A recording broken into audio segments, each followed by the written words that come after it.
सामाजिक परिस्थितियाँ थी, साहित्यिक परिस्थितियाँ थी और राजनीतिक वह कैसी थी। तो सबसे पहले हम राजनीतिक परिस्थिति समझ लेते हैं।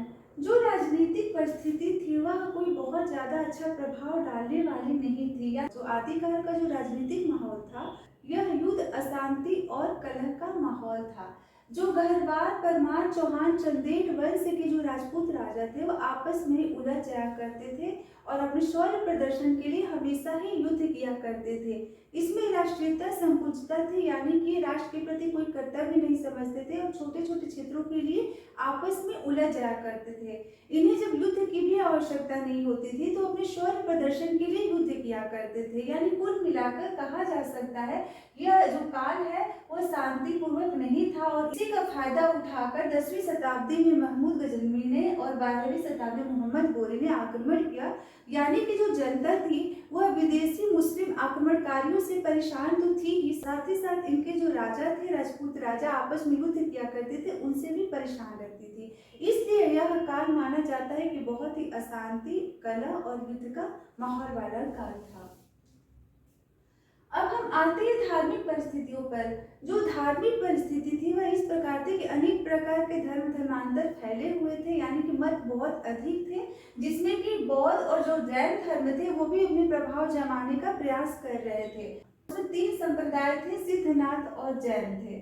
जो वज्रयानी थे वही सिद्ध कहलाए, यानी कि जो बौद्ध रूप था वह बाद में बढ़कर क्या हो गया, विकृत होकर वज्रयान बन गया, और यही वज्रयानी जो है वह सिद्ध कहलाए थे। ये भोग विलास और चमत्कार की प्रमुखता को मानते थे, यानी कि ये धर्म के नाम पर बस भोग विलास किया करते थे, चमत्कार दिखाया करते थे और बहुत ही अंधविश्वास फैला हुआ था, और धर्म का विकृत रूप यह काल था, यानी कि धर्म की स्थिति कुछ खास नहीं थी।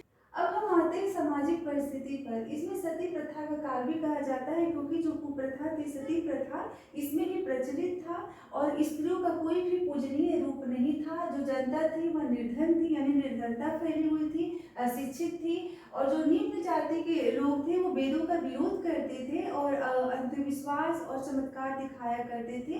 जैसे कि मैंने धार्मिक परिस्थितियों के बारे में बताया था कि इसे भोग विलास बनाकर रख दिया गया था और धर्म का रूप सिर्फ चमत्कार तक ही सीमित रह गया था, और राजपूतों में आपसी संघर्ष हुआ करता था। यानी जो सामाजिक परिस्थिति भी थी वह कोई खास नहीं थी, क्योंकि चारों तरफ से जब लड़ाइयाँ होती थी, विदेशी आक्रमण होते थे, तो निर्धनता भी होती थी, जनता बहुत ही परेशान रहा करती थी। अब हम आते हैं साहित्यिक परिस्थिति पर।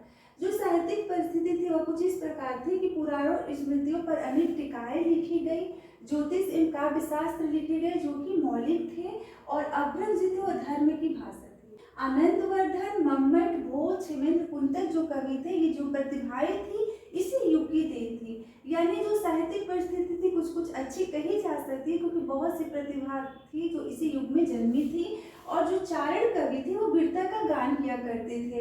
जैसा कि मैंने आपको बताया, जो राजनीतिक परिस्थिति थी यह युद्ध का काल था, और जो राजा थे वो आपस में ही लड़ाइयाँ किया करते थे, युद्ध किया करते थे, तो उनके शौर्य को जगाने के लिए, उत्साह भरने के लिए चारण हुआ करते थे और यही वीरता का गान किया करते थे। तो इस युग में चारण कवि हुए जो वीरता और श्रृंगार का रस भी उन्होंने गाया, अर्थात की जो रचना हुई वो वीरता से भी भरी थी और श्रृंगार रस से भी ओतप्रोत थी।